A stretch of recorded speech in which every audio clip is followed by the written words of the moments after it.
Dans l'assemblée des saints, assoiffé je me tiens, que ton onction descende sur moi. Conscient que mon destin est dans le creux de ta main, que ton onction descende sur moi. Je suis disposé, assoiffé, que ton onction descende sur moi. Je suis disposé, assoiffé, que ton onction descende sur moi.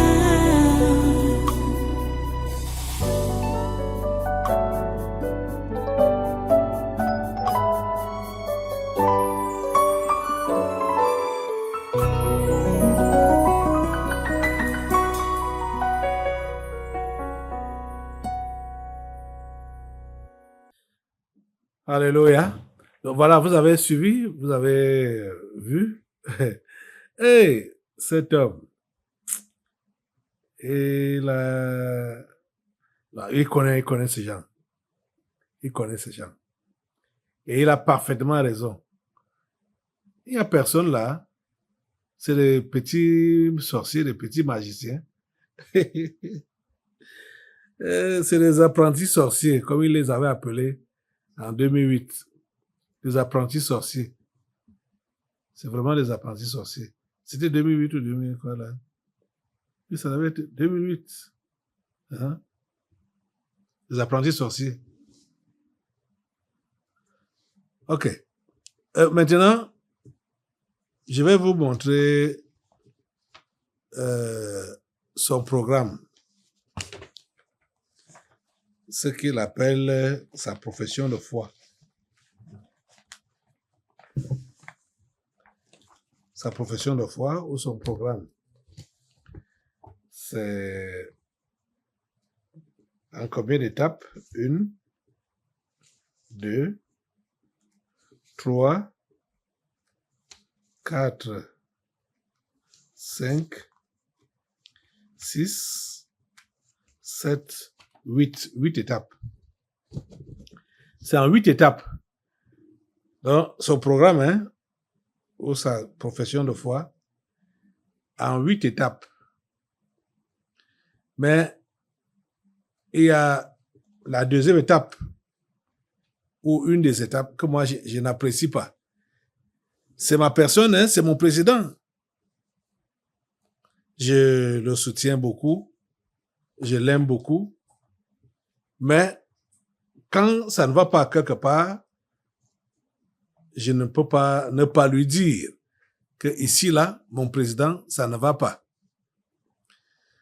Vous vous souvenez, lors de ce que là où j'ai même introduit les prières de ce matin, quand la fausse histoire de Corona et de vaccin, quand il a fait sa sortie pour demander aux Camerounais de se faire vacciner, je lui ai écrit une lettre ouverte pour m'opposer à ce qu'il avait dit, en lui demandant de se repentir. Donc, chaque fois, et déjà même, concernant ce mensonge-là, dès le début, dès le lancement de ce mensonge, je lui ai écrit pour lui dire que ce qui se passe là, ce qu'on raconte là, ce qu'on dit là, ce n'est pas vrai. C'est faux.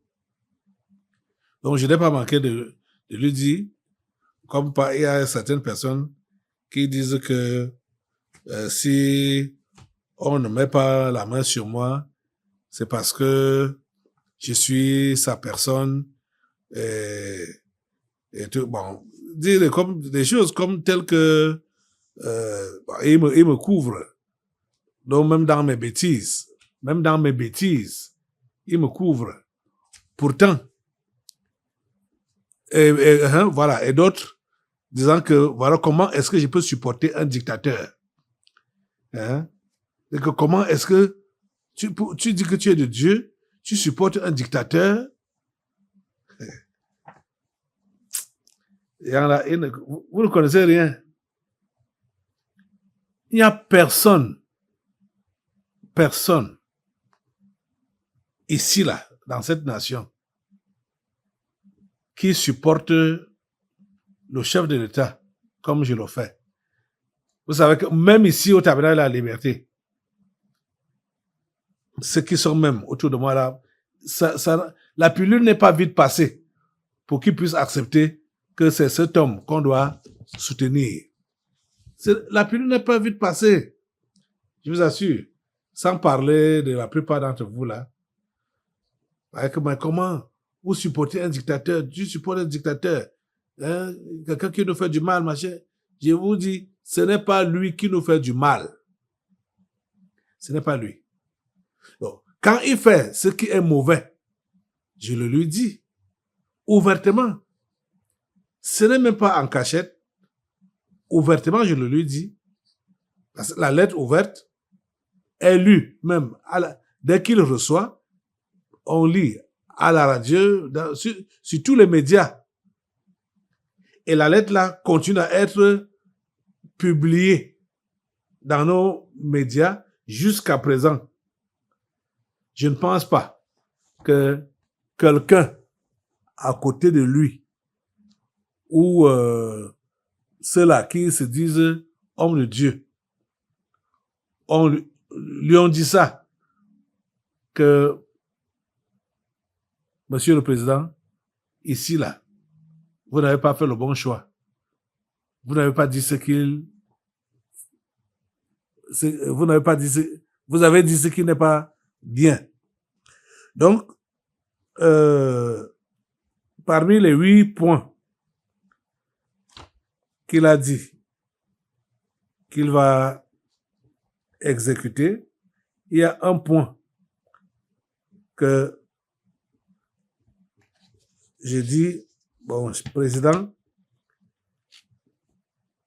ici, là, ce n'est pas correct.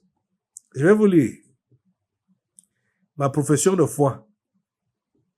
Comme je vous l'ai déjà dit, aussi longtemps que Camerounais ne mangera pas à sa faim, qui n'aura pas accès à l'éducation, qui ne recevra pas les soins de santé auxquels il a droit, notre tâche ne sera pas terminée. Voilà sa première déclaration. Deuxième déclaration, là où je ne suis pas d'accord avec lui, c'est cette deuxième déclaration. Je veillerai à la mise en place d'un dispositif assurant l'accès effectif de tous nos compatriotes à la couverture santé universelle. C'est là que je ne suis pas d'accord avec lui. Ça, c'est l'histoire de Managé de Madaouda. Je crois que ici, là, je ne suis pas d'accord avec lui parce que l'histoire de santé universelle, ce n'est pas bénéfique pour notre nation et même pour nos nations. Ce n'est pas bénéfique. Donc, c'est quelque chose qui ne, même comme ils ont déjà tout fait pour mettre ça en place ici, au pays, je pense que c'est quelque chose qu'on doit abandonner. Santé universelle. Ce n'est pas... La main de Dieu n'est pas dedans. Franchement. Je vais continuer à lire sa profession de foi. Il dit, j'engagerai une réforme sur le code des investissements en vue de relancer l'industrialisation, accroître la production locale et garantir une saine compétitivité. Ensuite, il dit ceci. Je veillerai à la mise en place d'une législation renforcée afin de mieux combattre la cybercriminalité et je créerai une unité spécialisée pour contrer les menaces informatiques sur nos institutions. Il dit encore ceci. Je veillerai à associer innovation numérique et décentralisation afin de transformer chacune de nos régions en hub et incubateur pour nos TPE et PME. Il dit encore ceci. Je vous invite à unir nos énergies et nos volontés pour écrire ensemble un nouveau chapitre de la belle histoire de notre cher et beau pays. Et encore, il dit, je faciliterai la mise en place d'un statut des partis politiques représentés au Parlement. Et encore, je renforcerai les mesures de protection de la liberté d'expression et des journalistes. Donc, voilà son programme, hein. Voilà son programme en 8 étapes. En 8 étapes, mais moi, j'ai retenu 7 seulement. Parce que je ne suis pas d'accord avec la deuxième étape qu'on a eue là, où il dit « Je veillerai à la mise en place d'un dispositif assurant l'accès effectif de tous nos compatriotes à la couverture santé universelle. » Moi, je ne vais pas entrer sous cette couverture santé universelle. Je ne suis pas dedans. Il faut plutôt créer réellement des unités de santé comme ce qui est en Europe, de façon que ce soit lui-même, que ce soit les autres ministres ou les autres personnalités, ne puissent pas se déplacer pour aller prendre leurs soins en Europe, que ça se passe sur place. On a ces moyens-là.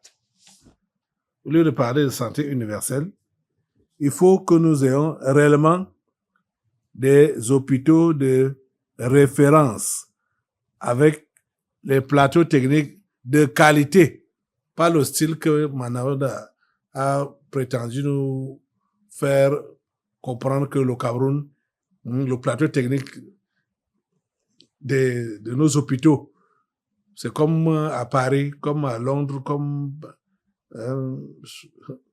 à New York, comme aux États-Unis.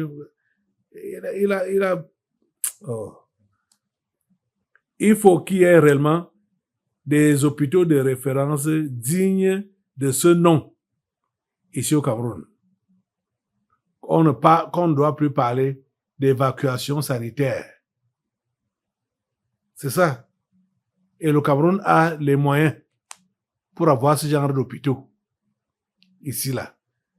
Cette histoire de santé universelle, ça, c'est des choses, des sectes. C'est le contrôle. On va avoir le contrôle, la mainmise sur les vies humaines, sur les vies des Camerounais. Donc voilà. On va continuer notre prière. Continuer avec la prière. Bon, en ce qui concerne le chef de l'État, vous savez qu'il s'est déplacé dimanche passé. Aujourd'hui, ça fait, disons, une semaine. Aujourd'hui. Et il est donc supposé rentrer aujourd'hui. D'après l'information qu'on a, les informations qu'on a eues, il est donc supposé rentrer aujourd'hui. Voilà.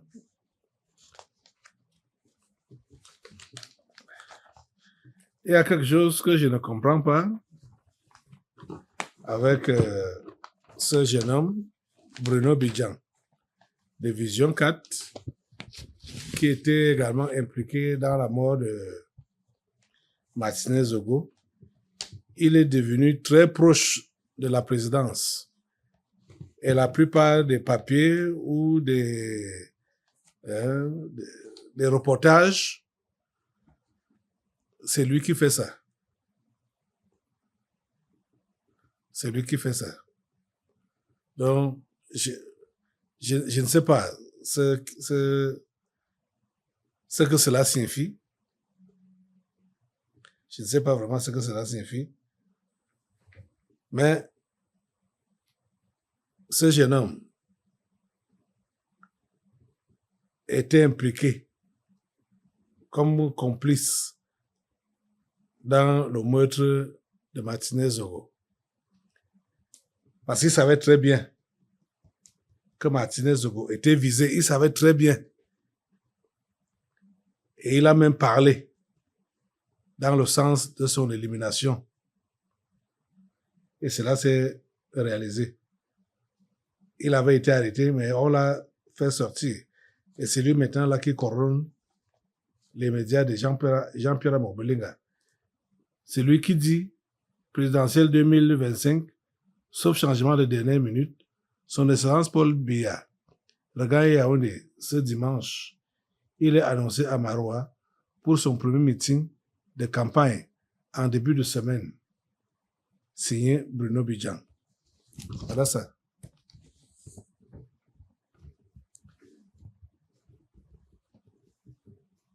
Et je ne sais pas comment il est devenu constant à la présidence ces derniers temps. Il est devenu vraiment constant là-bas. Tout ce qui se passe là-bas, il fait le reportage. Ouais. Il ne faut pas que sa complicité soit couverte par ce rapprochement avec le chef de l'État. Ça, c'est ma prière. Ce n'est pas bon. Comme l'impunité ne doit pas continuer au Cameroun comme ça. Tu vas te lever, tu vas te lever sur tes deux pieds et on va demander à Dieu d'exposer Bruno Bidjan. Qu'il soit exposé, que l'impunité qui veut le couvrir, que cela soit déchiré, que l'impunité soit déchirée de dessus Bruno Bidjan au nom de Jésus. Dans l'affaire de l'assassinat de Martinez Zogo, il connaît quelque chose dedans. Il a été au courant, donc il a été complice. Il n'a pas dénoncé. Cela est établi. Cela est établi.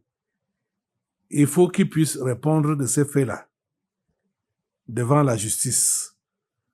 Tout ce qui peut le couvrir, comme maintenant là, il est proche de la présidence, tout ce qui peut le couvrir, que cela soit déchiré par le feu. Que cela soit déchiré par le feu. Que cela soit déchiré par le feu. Tout ce qui couvre Bruno Bidjan par rapport à cette affaire du meurtre de Martinez Zogo, que cela soit déchiré par le feu. Au nom puissant de Jésus. Qu'il ne profite pas des faveurs alors qu'il est meurtrier parce qu'il a été au courant du complot. Il n'a pas dénoncé. Il a plutôt accepté. Il a plutôt... il était d'accord. Il a même plutôt menacé. Seigneur, s'il te plaît, que l'impunité soit déchirée de dessus lui. Que l'impunité soit déchirée de dessus lui. Par le feu, par le feu, par le feu. Que l'impunité soit déchirée de dessus lui. Seigneur, expose-le, mets-le à nu, au nom puissant de Jésus. Nous avons prié. Amen, amen. Alléluia. Merci Seigneur. On va maintenant prier aussi pour la Côte d'Ivoire. La Côte d'Ivoire et le Cameroun. La Côte d'Ivoire passe le 25. Les élections là-bas, c'est le 25 octobre. Au Cameroun, c'est le 12. Lève-toi, Assemblée, oui, comme tu es debout, oui. Confions vraiment les élections de Côte d'Ivoire parce que il y a des choses qui se passent là-bas.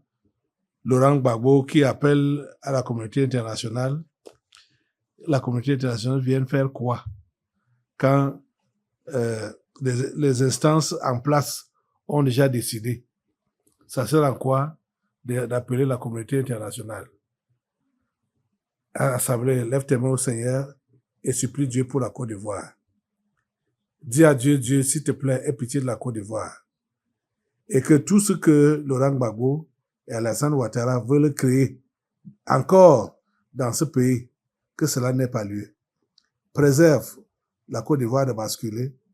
Préserve le versement de sang en Côte d'Ivoire. Préserve, Seigneur, s'il te plaît. Préserve. Fais dévier tout ce qu'ils ont planifié faire comme mal, comme dégâts, comme destruction en Côte d'Ivoire. Ces deux personnes, Alassane Ouattara et Laurent Gbagbo, s'il te plaît, préserve la Côte d'Ivoire. Préserve la Côte d'Ivoire. Nous te prions, Seigneur, de nous faire. Dans le nom de Jésus. Nous prions pour que ce soit avant, que ce soit pendant, que ce soit après ces élections en Côte d'Ivoire, le 25 octobre prochain, qu'il n'y ait pas de trouble en Côte d'Ivoire, qu'il n'y ait pas de mort d'homme en Côte d'Ivoire. S'il te plaît, Seigneur, couvre la Côte d'Ivoire avec le sang de Jésus. Que le sang de Jésus puisse couvrir tout ce pays, du nord au sud, de l'est à l'ouest. Ô Père, nous te supplions.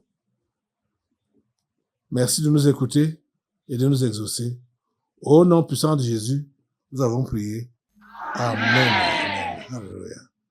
Merci Seigneur. Ok.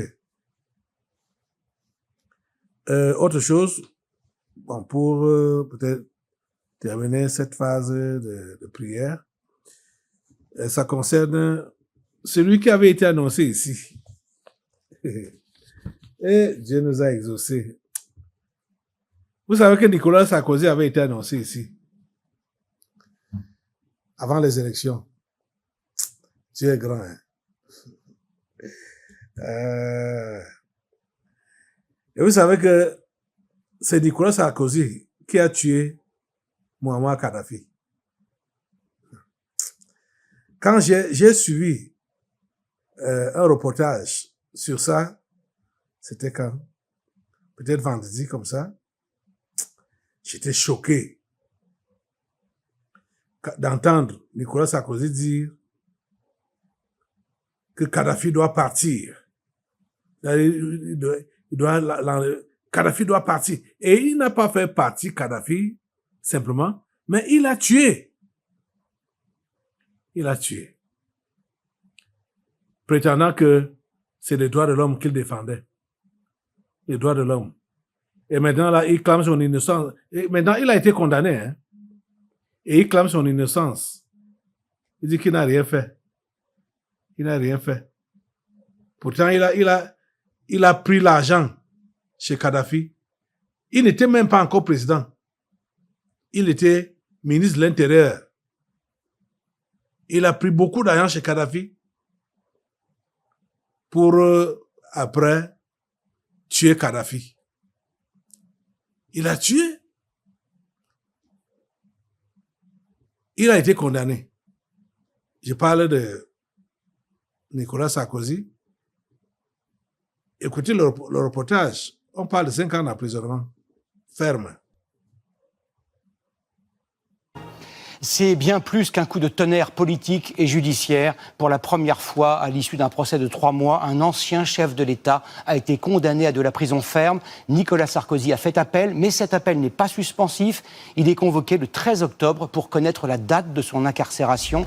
Quels sont les faits précis qui lui sont reprochés? Antoine Bourdarias, Marie Belot et Floriane Pellet. D'un pas décidé, Nicolas Sarkozy sort de la salle d'audience et s'avance vers les journalistes. Il vient d'être condamné à 5 ans de prison ferme pour association de malfaiteurs. J'assumerai mes responsabilités. Je déférerai aux convocations de la justice. Et s'ils veulent absolument que je dorme en prison, je dormirai en prison. Mais la tête haute. Je suis innocent. Cette injustice est un scandale. C'est une première sous la Ve République. Un ancien président, condamné en première instance à 5 ans de prison ferme, avec mandat de dépôt à exécution provisoire. En clair, alors même qu'il a annoncé faire appel, Nicolas Sarkozy sera incarcéré pour justifier cette lourde condamnation, la juge détaille ses motivations. C'est un délit contre la nation, contre l'État, contre la République. Vous étiez ministre en fonction au moment des faits. Cela altère la confiance des citoyens. Ces faits sont d'une gravité exceptionnelle. Alléluia. Vous avez suivi? On dit que c'est une grande première là-bas qu'un ancien président est condamné comme ça. Celui-là, c'est un criminel. Ils sont des criminels. Eux tous devraient être condamnés comme ça. Les crimes qu'ils ont commis en Afrique, non. Ça dit, quand j'ai suivi l'émission là, il avait nommé une petite Sénégalaise là comme ministre des droits de l'homme. Quand il voit la petite femme là parler avec arrogance, parler à Kadhafi avec arrogance, que Kadhafi lui demande, comment elle était dans la délégation. Parce qu'après l'élection de Nicolas Sarkozy, il a rendu visite à Kadhafi en tant que président français. Et dans son équipe, il y avait donc cette petite femme-là, ministre si c'est secrétaire d'État aux droits de l'homme ou ministre aux droits de l'homme, un truc de ce genre-là. Quand Kadhafi la salue, il dit, mais vous, à 30 ans, vous êtes déjà ministre. Elle a répliqué à Kadhafi que, mais à 27 ans, vous avez fait aussi le coup d'État et vous êtes devenu président. Elle-même raconte ça. Après, vraiment, dans l'arrogance, celui-ci, Nicolas Sarkozy, lève-toi assemblée pour remercier Dieu parce qu'il nous a épargnés. Il a épargné le Cameroun. Il voulait venir ici. Et vous savez que le chef d'État, le président Paul Biya, était l'ami de Kadhafi. Ils avaient des projets en commun pour l'Afrique. Quand Kadhafi est mort, quand ils ont tué Kadhafi, vous voyez, le projet n'a pas pu marcher. C'était qui a été à l'origine de la mort de Kadhafi? Nicolas Sarkozy. Et Dieu nous a épargnés de sa présence dans cette nation. Nous te disons merci Seigneur de nous avoir épargnés. Et nous prions vraiment pour que cet homme de Nicolas Sarkozy, qui puisse retrouver aux enfers Muammar Kadhafi, qu'il a éliminé brutalement, qu'il puisse le retrouver là-bas. Le feu sur Nicolas Sarkozy. Et le feu sur lui. Le feu sur Nicolas Sarkozy. Le feu sur Nicolas Sarkozy. Le feu sur Nicolas Sarkozy. Au nom puissant de Jésus, il est calciné. Il est exterminé. Dans le puissant nom de Jésus, nous avons prié. Amen. Dans cette beau assemblée, nous allons maintenant attacher, lier tous les méchants de ce pays, commençant par les membres du gouvernement, tous les sorciers, tous les sectaires, eux tous doivent être ligotés contre le mal au nom de Jésus-Christ de Nazareth. Dans l'assemblée des saints, assoiffé je me tiens, que ton onction descende sur moi. Conscient que mon destin est dans le creux de ta main, que ton onction descende sur moi. Je suis